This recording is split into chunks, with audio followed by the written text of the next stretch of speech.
Hey there, everyone. Music Scene Investigation is on the air. Rich Wildman here with you. As you can see behind me, I'm in the server room. I got a lot of little sparklies going on. I don't know what the hell is going on. It's probably lighting, but yeah, it looks good. It's all bluish, whatever color back there. That's not a bad thing. Welcome to the broadcast, everybody. Glad you're with us. On today's show, we got 3 new songs we're going to be taking a listen to from artists around the world. They've sent them in to us so they can hear what the panel has to say about them. We'll be selecting one of those songs as our song of the week by the time the show is over. I want to welcome everybody out in the chat room today. If you want to join us live, it's every Sunday, 4 p.m. Eastern Time, 9 p.m. GMT. At musicsceneinvestigation.com/live. Got the chat room right there. You can come and say hello to us. It's all a good time. We've got our members of the panel eagerly waiting and just itching to listen to some new music and see what's coming their way. So let's meet everybody on the panel today. London, England. He hasn't been feeling well all week. Hopefully he throws up during the show so we can all see it. No, I'm just kidding on that last part. It's Ian Husbands. Hey, Ian, how are you? Why am I? There you are. How you doing, man? I'm here. Yeah, not too bad today. Recovering from a horrible dose of man flu. Man flu. Is that anything like brown bottle flu? I wouldn't have a clue what brown bottle flu is. You generally get brown bottle flu on Mondays after a very hard weekend partying. No, nothing like that. Man flu is simply a cold that takes you down a peg or two. But it was a rather vicious one, and I could hardly breathe, speak, or even walk at one point in time. Basically, I couldn't walk because there was so much snot coming out my nose, I kept slipping over. Wow. Yeah, you should actually wear shoes that have like sandpaper on the bottom instead of going around sock-footed. But it's been a hell of a week. Well, I'm glad to see you're back up. What probably helped is you putting your superhero shirts on because they generally make everything better, don't they? Oh, my Green Arrow shirt's one of my favourites. And if you haven't been watching Arrow, I would highly recommend you do. It's a very, very good series on CW, and I enjoy it immensely. Well, I'm glad to hear that. I've never seen the show, so couldn't tell you Flash, anything about it. Flash is good as well. They've got the spin-off show Flash, which is very good as well, and they kind of work in conjunction sometimes, and it's very, very good and very entertaining. Well, maybe we'll do another show at some point during the week on TV shows that Ian watches. I don't watch many, so it'd be a very short show. That's all right. We've got time. Not a problem at all. Another. I don't know where we get off on these topics, but would you like some witness statement results? I actually would. Let me reintroduce the tracks we heard last week. Last week we heard from the Kings Harbor Band and their song "I'm All Right" as song number 1. Song number 2 was Jen Jett and Grim Fairy Tale. Song number 3 was the song of the week, and that was Nina Bradlin's She's the One. What did the witness statements have to say, Ian? Well, quite simply, everyone agreed with us, which was nice. We're back on track. We've had a few disagreements of late, but yeah, it's nice to see that everyone agreed with this week. And I have to say, Rich, that your background looks like you're now in the world of Tron. And never, ever, I've never thought of ever have I wanted to throw a plate at you so much in my life. It's a very long hallway behind me, and I just hope nobody comes down that hallway sneaking up behind me. That's my only hope. You don't look like anything like Jeff Bridges, though, just to say. No, I don't. I'm much worse looking than Jeff Bridges. So, thank you, Ian, for your support. Over in Las Vegas we go. In Las Vegas, Andrea Bensmiller joins us. I think it's the middle of summer in Las Vegas, if I'm not mistaken. Andrea, how are you? I'm well. I don't know, maybe I should call it the woman flu. Is that anything like the brown bottle flu? I'm going to ask everybody that. No, I had a little cold myself this week. It was nowhere near as bad as what Ian described, though. So, but that's because mine was man flu. Well, men are just kind of whiny when they get the flu. Let's be honest.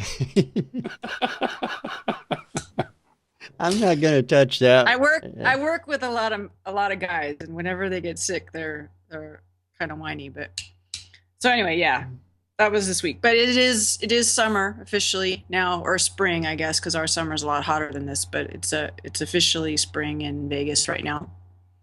Well, I'm glad that things are starting to warm up a little bit around the country. Here today, compared to last week, we had, it felt like summer at some points of the day. We got up to a balmy 66 degrees here, which was a lot of fun. So after last week, we had ice and snow.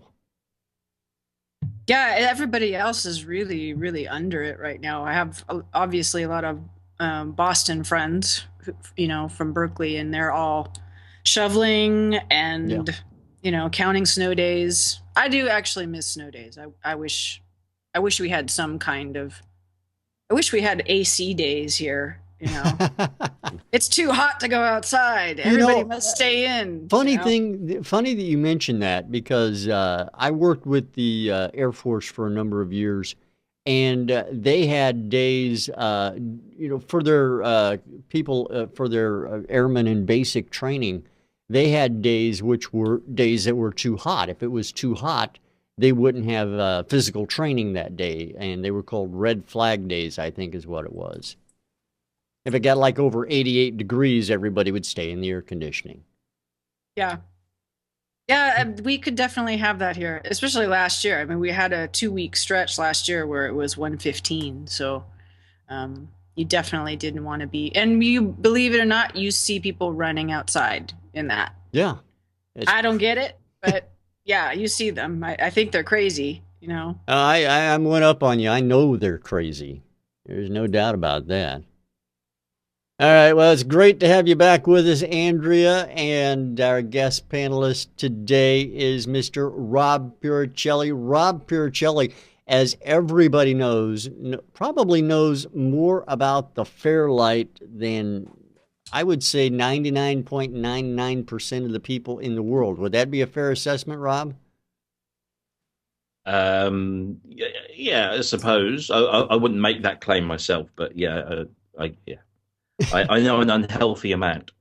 Well, I'm glad you do, and I'm glad you're with us on the broadcast today. Welcome back to the show.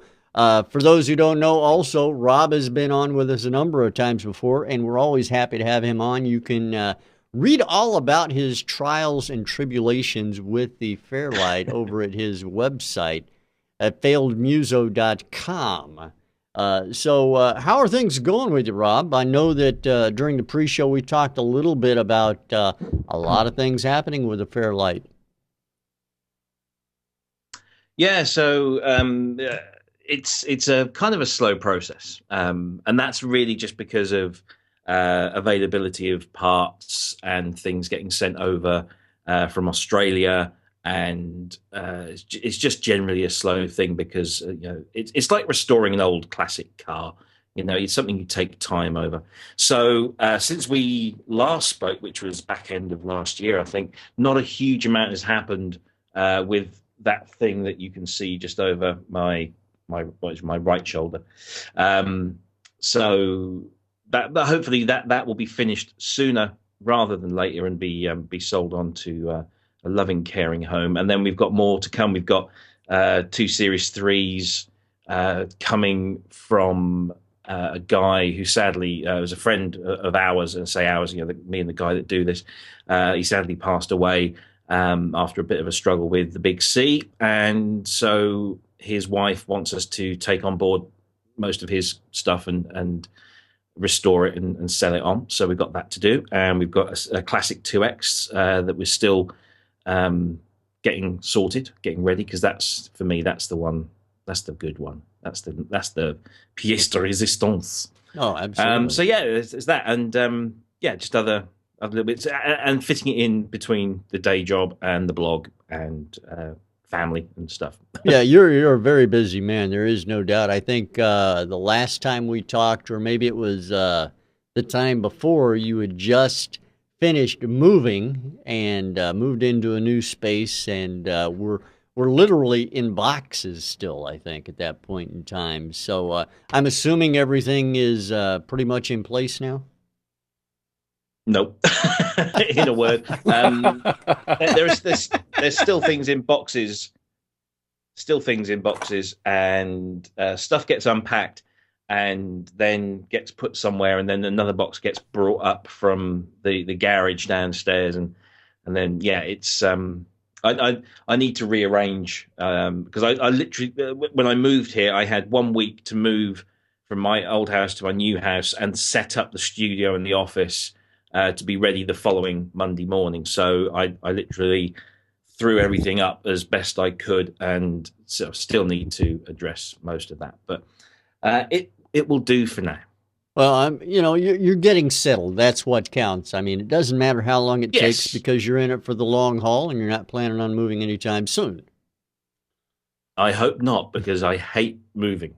Absolutely. I worked it out that I actually, up until fairly recently, from the day I was born to that day that I did the calculation, I moved on average every 2 years. Wow. So, not good. No, that's you want to have a word with Rich? He's quite an expert at that sort of thing these days. Except he takes a month to get the studio back up and running. But if you see all that gear behind me, it takes a while to get that stuff moved. That's all there is to that. I'm impressed. Yeah. I mean, it's a lot of gear. So there, Ian. No. Rob, you've been doing some work with Brian Transu, haven't you? Yeah, kind of as part of this thing with the Fairlight, Brian, or BT as he's known to most people, wanted a Fairlight Series 3 and found us and found Peter in Australia and did the deal. And Peter built and shipped a Series 3 Fairlight out to LA for Brian.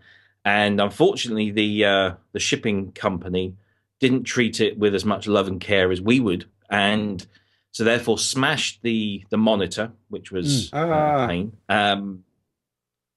Broke and dented some stuff, and it really wasn't very, very nice. But I've got to say, I mean, if that had been me, I would have gone through the roof. But Brian was just like, okay, it is what it is. Let's deal with it. And so between myself and Peter, mainly Peter, we've been helping him restore it. And I have to take my hat off to the guy. I mean, he's clearly as obsessed as I am about these things. And he just went ballistic when he, sealed the deal. And when it arrived, he literally took it to pieces, stripped it right down, and has restored it, beautifully. It makes me incredibly envious. In fact, we've got some information from him about how he color matched the paint, and it turns out the shade of white, which is a kind of off-white, is the same as a VW car paint, and he color matched it exactly to that. So he's been hand spackling. I don't know if that term resonates around the world, but if you've ever seen a Fairlight, the paintwork isn't smooth or matte, it's spackled, so it's kind of textured. And he's been hand spackling, and he's been bleaching the keys, and they've come out whiter than a Hollywood actress's teeth. It's just immaculate. He spent so much time and effort on it, so I'm really impressed. And I helped out with replacing fans at the base of the CMI, because it has a lot of fans. It has about 10 fans in the main unit, because it generates a huge amount of heat. So it's been interesting. Very, as I said pre-show, it's a bit otherworldly when you're sat here just in the middle of nowhere, and you get a private message on Facebook from a kind of global superstar. It's a little bit unnerving, but it's altogether quite pleasant. So yeah, you get a lot of those messages, I would think, but apparently not, huh? One or two. Well, I actually done some work on one of Brian's albums, Movement in Still Life, all those years back. Done the design, well, not the design work, but the artwork on the album for him. So that was cool. A little something in common there, Rob. Yes, he's actually such a genuinely nice guy. Really, Yes. properly nice. And that's, having met a number of people in the industry, that is fairly unique. No, very cool. And hopefully, we'll meet some nice people on today's broadcast as well as we get ready to listen to 3 new tracks from the indie artist who sent them in. So, why don't we go ahead and get started on that right now? So, here is today's music. Here is song number 1 on today's MSI, everybody. Let's take a listen to it and we'll come back and see what our panel thinks about song number 1 right after we hear it. Here it is. This is song number 1 on today's Music Scene Investigation. Enjoy it, everyone.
There you have it. That is song number 1 on the broadcast today. Let's go over to Ian, find out what he thinks about song number 1. Ian, your thoughts, sir? Well, to use your words, Rich, that was an interesting piece. Yeah. Those would be my words. Yeah, interesting is words you like a lot. Yeah, there's a lot of good stuff going on here. I mean, the playing. I mean, start with the bass, like the riff and the sort of main riff that it was built on. But obviously, it went in different directions, which was good. Tonally, I thought it was fantastic. Then the drums came in. Start with the drums sounded a bit too much, too verby and too set back for my liking. But as the song progressed, they became sort of a bit more level with everything else, which was good. But yeah, to start with, they just did sound a bit too much verbs, too set back, and the snare was just a bit flat. But again, as the song progressed, it sort of brightened up a bit and sort of came out a bit more. The guitar part, I mean, you can't dispute the playing. Again, not my bag really, but the playing was exceptional. And I like the fact that on the guitar and on the bass, you had all the little natural nuances of the string slides and stuff like that. But I did feel that guitar was very dry and very upfront, and did make it kind of sit out from the rest of the track. Now, obviously, if this is a guitarist trying to show off their skills, I can understand why they've done that. But from a sort of piece that might then go on and be usable for TV or something like that, I would like to hear that guitar a little bit wetter and just a little bit set back in the mix with everything else. I did feel that overall, despite a lot of good performances on the drums, the bass, and the guitar going on, there was something lacking from the mix. Just the three instruments was a little bit too raw. I would like to hear something else going on there. Maybe it was just a subtle sort of pad synth in the background to give it a bit of ambience or something like that. With a few bits of ear candy put into this, and that mix, and that guitar just sort of fine down into that mix a little bit more. I think you'd have a nice piece of TV licensing and stuff like this. I think people like to use it. But, I mean, if it's purely for the point of showing your ability on your instruments, then wonderful job. All right, over to Andrea we head now. Andrea, what do you think about track number 1? Yeah, I'm going to echo Ian. I really liked it, and I'm not a giant Fusion fan.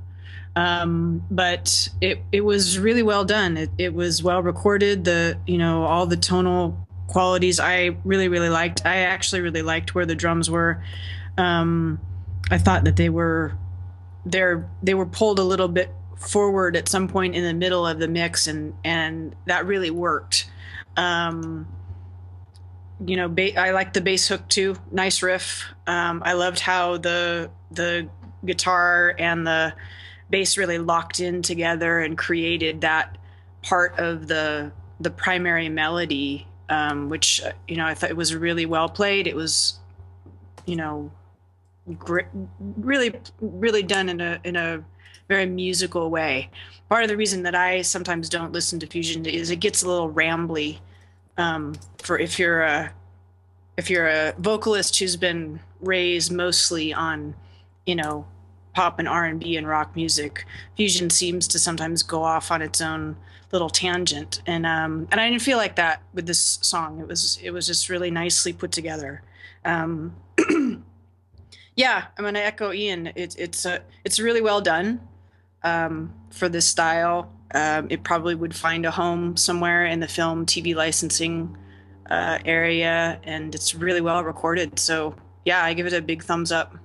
All right, Andrea, thank you. Over to Mr. Rob Puricelli from failedmuso.com. Rob, your thoughts on track number 1?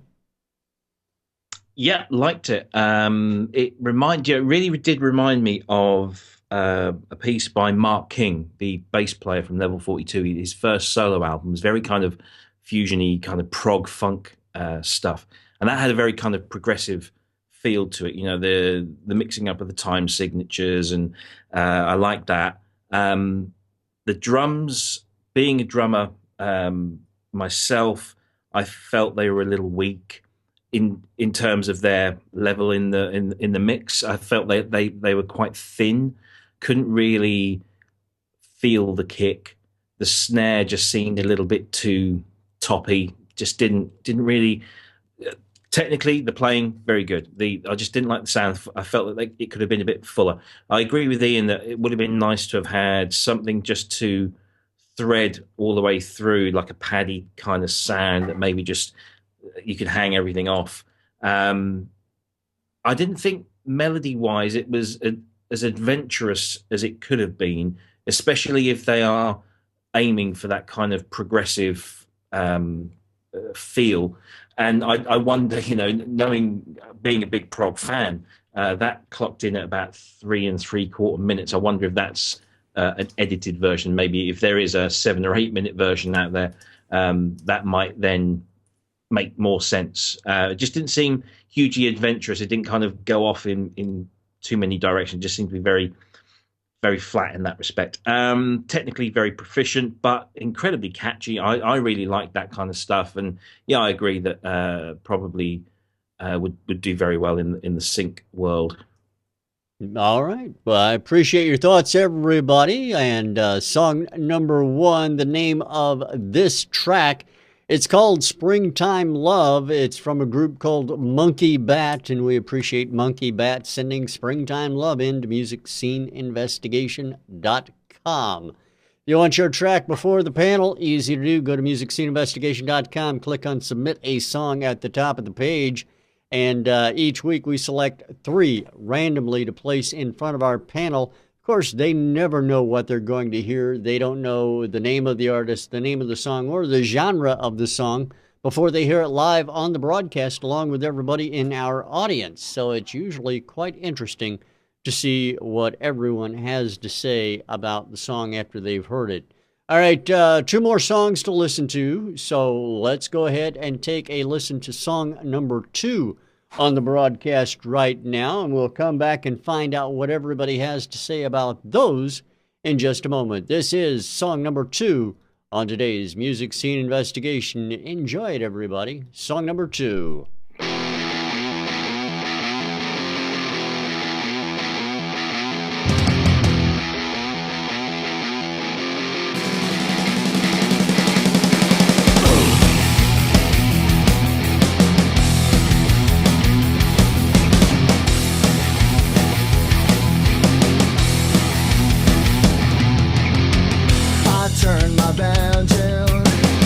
You can't imagine my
And that is song number 2 on the broadcast today. Let's go over to Andrea, find out what she thinks about it. Andrea, track number 2, over to you.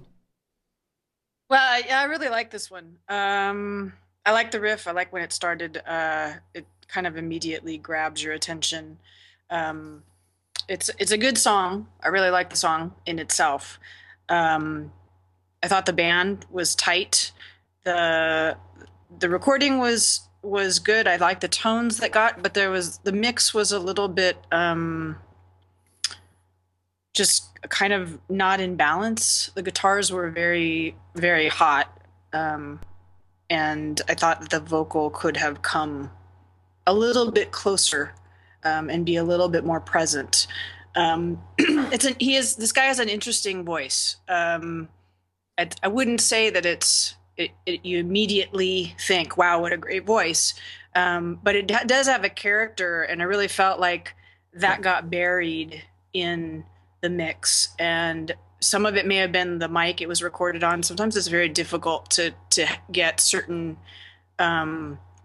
presence out of a certain mic, right? And one of the things that you can use as an engineer in the mix to adjust for that is to try to find some of the frequencies that bring out that character and bring them up in the mix instead of just raising the level of the vocal. So I really like the chorus hook. I like the vocal hook with the harmonies. I thought it was interesting.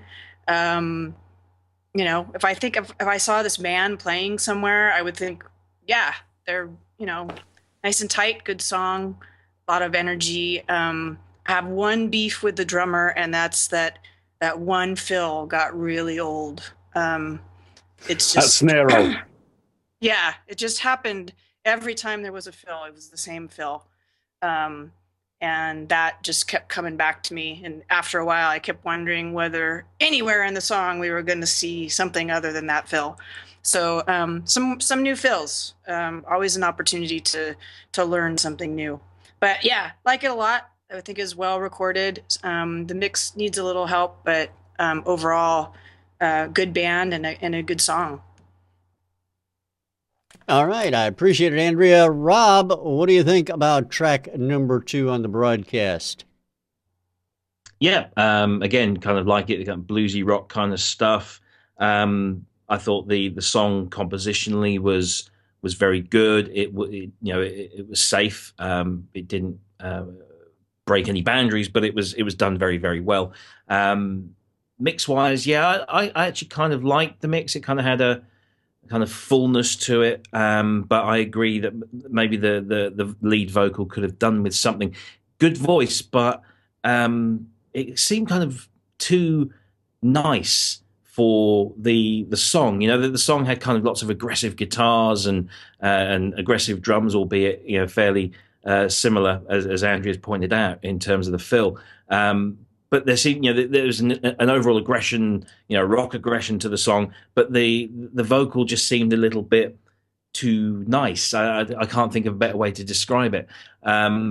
So yeah, maybe different mic, some kind of vocal processing, just to kind of bring it out a little bit and make it match the feel of the song as a whole. Like the vocal harmonies, thought they were very good. Technically, instrument-wise, everyone's playing really well. Like Andrea said, very tight, very good. You can see, me getting really into a band like this in a club or a venue somewhere. Really good. Just a couple, a few tweaks here and there, and it would be even better. Yeah. All right, very cool. I appreciate it, Rob. Ian, track number 2. What do you think? Do you know what? Right. Andrea's saying about the drum roll. I was listening to this track thinking Andrea's going to mention that drum fill's played too many times. And do you know why I was thinking that? Because when I program drums now, I've got Andrea's voice going around in my head. Too many of the same fill. Too many of the same fill. That's fact. So you're always with me, Andrea, when I'm programming drums. Nice. You're on my shoulder. I don't mind it, to be honest. That sort of drum fill comes straight out of the Dave Grohl playing for Nirvana sort of drum book, doesn't it? Really, where lots of them sort of snare rolls into choruses and stuff like that. I did think generally the whole thing was very well done. Good performance on the drums, good performance on the bass and the guitars. Do have to come back to that vocal though. I think what I want now is for the vocalist of this track to go away from listening to the show angry. But instead of writing us an email, I want him to go into the studio and re-record the track. Because he does need to put a bit more angst in it. He's got a real sort of Silverchair, post-grunge whine to his voice, if that makes sense. But as Rob said, it was too nice a whine. He needs to get more whiny. He needs to get more angry. And then just show us that a little bit more angst in there. And the mix needs to be sorted out on the vocals. I think the power of the guitars, the bass, the drums were all balanced very nicely. But especially when some of the vocal layering came in, it just nullified what he was saying. I think there's too much compression on there, basically flattening out that vocal and really taking the life out of it. So back off the compression, get it in the performance. So go back, retake that vocal. You can sing, you've got a great voice, your timing's good. Lyrically, from what I can hear, your singing is quality stuff. You've got a good song, all right, it's nothing groundbreaking, but it's got a sense of familiarity in the rock world that we all like to hear. And it's got a good groove and it's well done. So get that vocal right. Get angry, go back and re-record that vocal. So in other words, piss the singer off and then hit record next time. Yep. Kick him in the balls first. All right. That's what Tonto did with Stevie Wonder. It worked. There you go. Now we know the secrets Hang all. on. Hang on. I thought Tonto was with the Lone Ranger. I don't know. I have no idea. Anyway, song number 2 is called Falling Forever, and that's by Second Player Score. Second Player Score with Falling Forever. Thanks for sending that into Music Scene Investigation.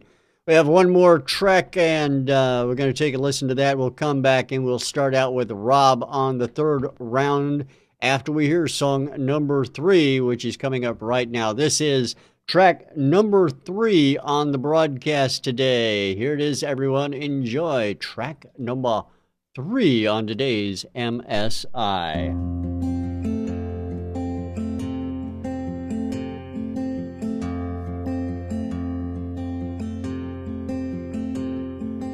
He was easy and I was alone, and so we fool ourselves. He shows up on time and he picks up the phone, which is more than you could say for yourself.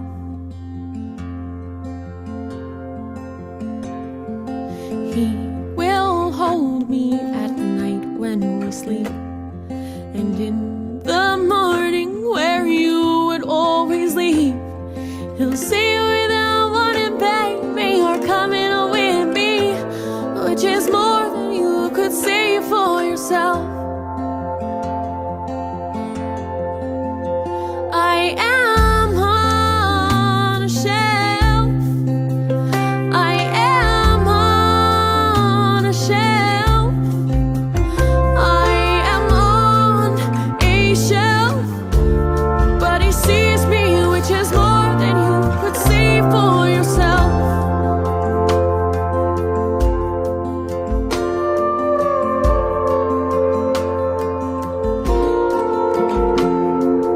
He won't know when I'm thinking of you. I'll put on my shell, keep my heart out of you, and maybe I'll grow into loving him too. What would you have to say for yourself? I am on a shelf. I am on a shelf. I am on a shelf. But he sees me,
There you have it. That is song number 3 on the broadcast today. Let's go over to Rob, find out what he thought about it. Rob, song number 3 over to you.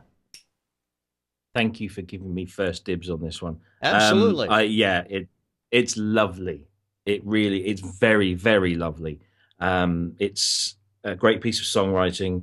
I thought the mix was almost perfect. I just think the drums could have been a little bit more present. They seem to get a little bit lost in there, but everything else was brilliant. We mentioned, I think, in the first track, I think it was Ian that initially mentioned it would have been nice to have some kind of pad sounds in there too, just to add a little bit of interest. And this did that. You had some acoustic guitar and some little drums, and then just those gentle pads just to add the interest, the kind of the washing line to hang all the stuff off of. Like that a lot. My only criticism, and it is really just a small one, because I kind of get why if you've got a nice little riff, you want to play it, and because it's good, but it felt like there was tension building in the chord changes. And I like that because I'm waiting for the payoff. I'm waiting for that because everything seemed to be going, I couldn't tell you what the chords were, but they were kind of minor chords. And I was just waiting for that nice big gentle wash of a nice big major that came in towards the end and was the payoff. And it didn't happen. It kept going and it kept repeating and repeating and repeating. And it's a lovely riff, and I could hear it over and over and over again. But it's like building me up to something that doesn't kind of deliver at the end. And I'm not entirely sure if that makes a whole lot of sense. But it really was a very well produced, very well written, very well performed track. And I really, really did like it. The drums just a little bit more prominent in the mix, and maybe a bit of a melodic payoff to reward the tension. There you go. All right, Rob, I appreciate that. And Ian, did you get the build up too, only to be left hanging at the end, or did it build well for you? What do you think of track number 3? All right, I'm actually quite angry about this track. Not angry. Angry is the wrong word. I don't really get angry over music. But from a point of view, there is one glaring mistake with this track from my point of view. Now, a little bit of pre-show information for you guys. We know nothing about the music we listen to before it comes on air, except for one thing. Rich has the decency to tell us about sound levels and volume levels. I don't want anybody to go deaf. Exactly. Which I think is quite fair. Really. So we know if one track's louder than the other, or if we need to watch our volumes. And Rich told us this week that all the tracks were of a decent volume level. I had to turn my volume down by about 50% on my headphones to get a clear mix. This mix is hot, and it's compressed, and it's loud. And as much as I know we live in these times of volume wars, you've got such a beautiful, well-recorded song here. And just up at my normal listening volumes, everything was distorting across the board. I just had like a top distortion just constantly running through the track until I turned it down. And then I could hear everything a bit clearer and lost that distortion. And I think that's a real shame for a track of such high quality that it's been mastered so loud and compressed. I mean, at the volumes I was listening to it, everything was prominent. The bass was prominent, the guitar was prominent, the vocals were prominent, and everything was kind of fighting for competition. Fighting for space and competing for that space. And, you've got quite a good stereo separation here, but when everything's just crammed up to the max, it all starts to blend together again. This, from my point of view, needs to go back to the original mix and be remastered more gently, more delicately. You've got such a delicate song there. You've got such a beautiful played acoustic. You've got the mandolin coming in. Her voice is gorgeous. You've got, I didn't get beyond the sort of volume levels on this from my point of view. Everything else is working for me. Just the level of that volume of that mix is just a tad ridiculous.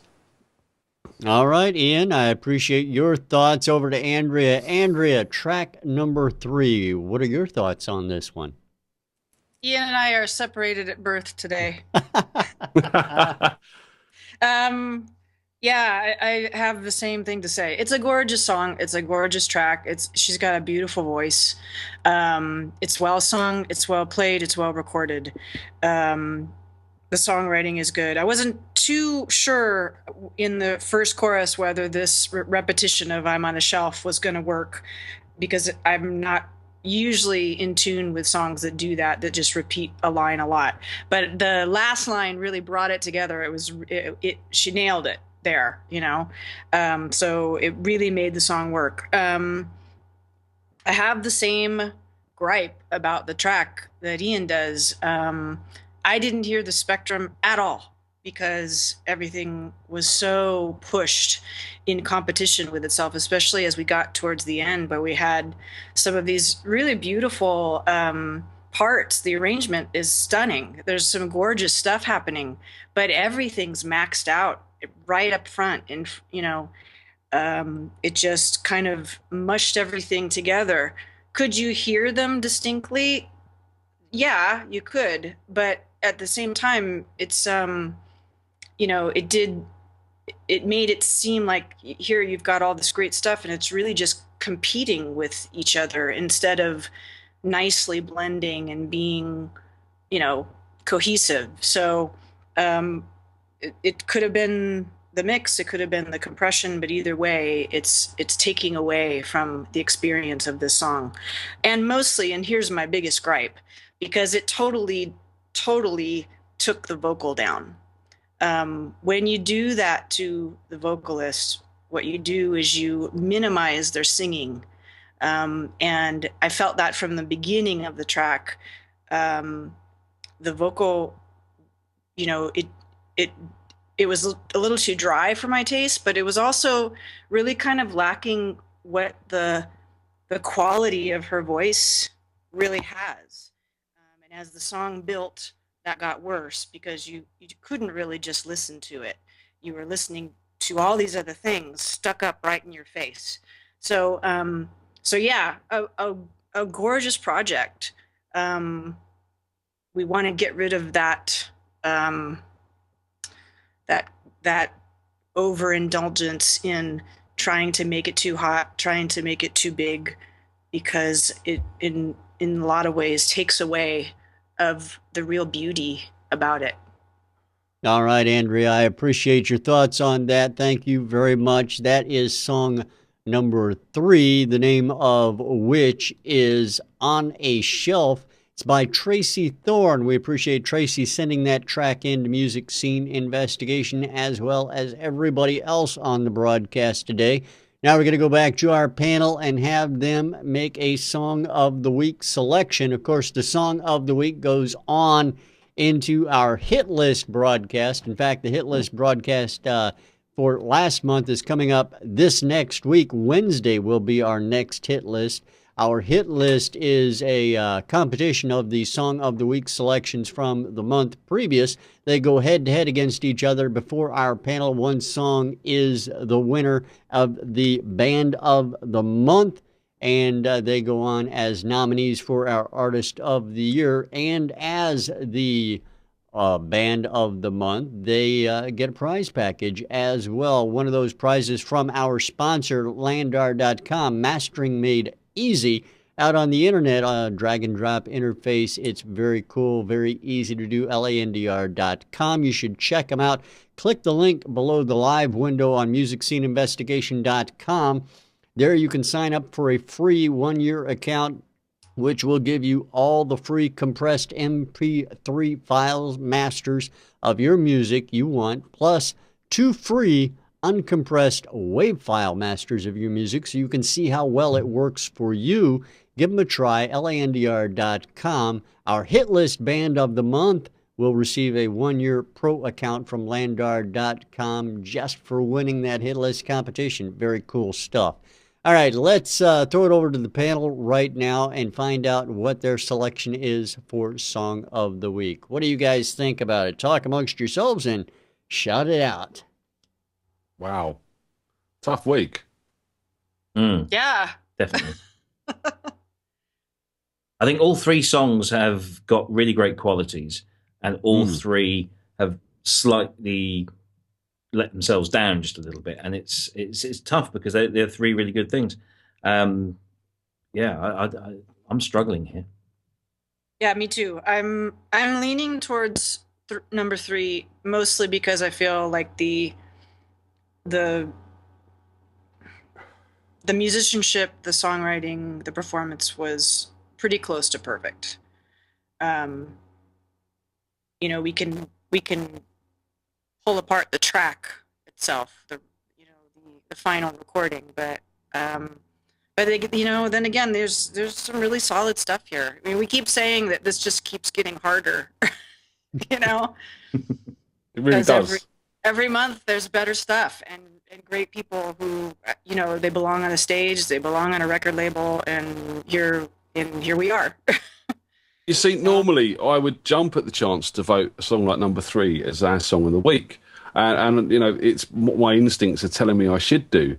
But, you know, that is a schoolboy error in my books to the way that has been mastered so bloody loud that I think that's only going to detract. If they send that track out to people, they're going to have the same problem with radio stations and all sorts of other areas that you can send your track into. And I think, you know, from that point of view, I don't want to put it out. Yeah, it's true. It's true.